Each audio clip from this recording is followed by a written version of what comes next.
Hey everybody, thanks for tuning into the Comic Sand podcast. I'm your host, Dylan Jumps, and today we're going to be talking about the finale of Marvel's What If animated series. Now, I actually didn't realize that this episode was going to be the finale until after watching it. The title is What If the Watcher Broke His Vow? Now, for anyone who still hasn't watched any of the episodes or is just unfamiliar in general with who the Watcher is, the Watcher is pretty much as far as the series go, you could kind of consider him a narrator or a host. He's been the one who pretty much walks us through the what ifs of the multiverse, and his real name is Uatu, but he is of a race known as the Watchers. And to give you a little bit of a background as far as the comic books go, because you know that they tend to put their spin on things in the movies, but in the comics, he's called the Watcher. The race he's from are the Watchers, and they all take a vow not to interfere with anything, pretty much. They're just meant to watch things as they play out. Each member of the Watcher race is actually given, the choice of what solar system or what have you that they want to watch after. And Uatu just happens to be the Watcher that chose Earth's solar system. And in the comics, he sets up shop on what's called the blue area of the moon. There's, some lore to get into, but just basically it's a pocket on the moon that you can breathe on, without getting into, too much on that. Also, as far as his title of The Watcher,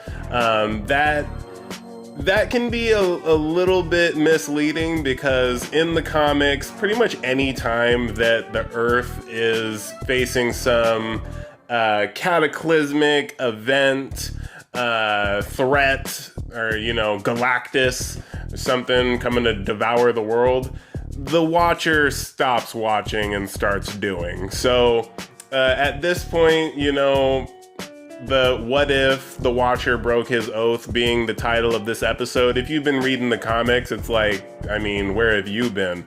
But this in the series is the first time that the Watcher kind of, steps out from behind the scenes. The prediction I made on the last episode about whether or not the upcoming episode would tie together the previous episodes a bit more, that it turns out, I was correct. Thank you. And he does actually, in order to face Ultron, gathers together pretty much the main characters of all of the episodes that we've watched already.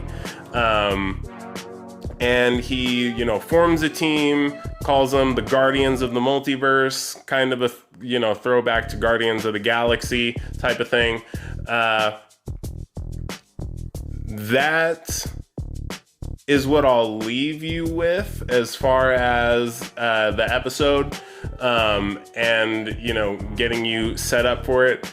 This is the first episode where you don't need information about something that's happened in the comics or the movies, but I thought, talk about the Watcher a little bit, what he's about, what he's not about, whether or not his title is accurate. I thought that, that might be interesting.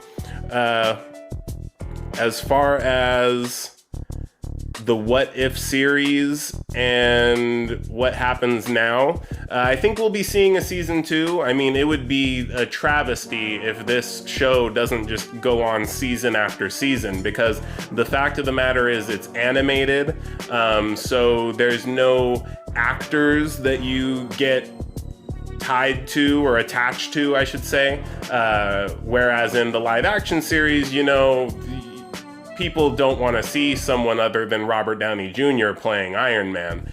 I think people will get over it if they do end up having a new Iron Man, but it's just a different dynamic when they can keep drawing the characters the same way they've been doing it this whole season and just keep doing that into perpetuity. I think I used that word correctly. And so, yeah, if you haven't yet, watch the series. It's 9 episodes of about 20 something minutes if you don't count the credits, because if you haven't been watching the Marvel shows, their credits are pretty long. If you watch this episode, stay tuned for after the credits. There is a scene, as there usually is in Marvel movies and shows. So that's all I've got to say about the show. Go watch Venom Let There Be Carnage before it's out of theaters, because this one, unlike the other MCU movies, if you think back to my Marvel movie history video, this is actually one of those Spider-Man adjacent characters that doesn't take place inside of the MCU.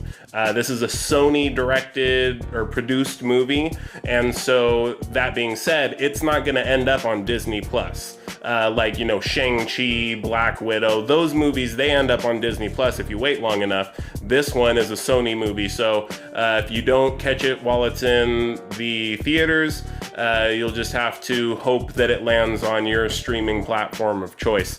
And who knows, that could take a while. So go watch Venom, Let There Be Carnage. Good movie.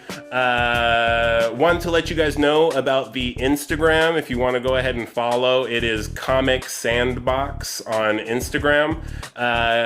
So far, I've just been uploading the thumbnails of the episodes, but I plan on, putting some cool, interesting stuff up on there, like cool comic book covers. There are a lot of really great artists doing the covers to these comic books, and also just some interesting comic book covers in general. I've actually just finished reading a limited series called Extreme Carnage, and some of the covers, because for each issue there's the main cover and then there's variant covers, which is kind of like how in the Loki series the different versions of Loki were called variants. So the variant covers that I got are actually 9 issues that all make a larger picture when you lay them all down next to each other. And so I'm gonna post stuff like that up on the Instagram. Maybe some collectibles, got some cool collectibles, and take it from there. So that's, again, it's Comic Sandbox. For this video, like always, like, comment, share, subscribe, all of that stuff, because it does help. And I know I've said that before, but I'll say it again, or I did just say it again. And so also, not many people know this, there is a website. It's jumpscreative.com/Comic Sand Podcast. There's some hyphens in there. I'm gonna put it up. And so you can check out the archived videos there. I plan on starting a blog on there as well for stuff that doesn't make it into the videos. Maybe put some, reviews of the movies up on there with spoilers and everything. That's all I've got for today. So, like always, thanks for watching, and I hope to see you next time.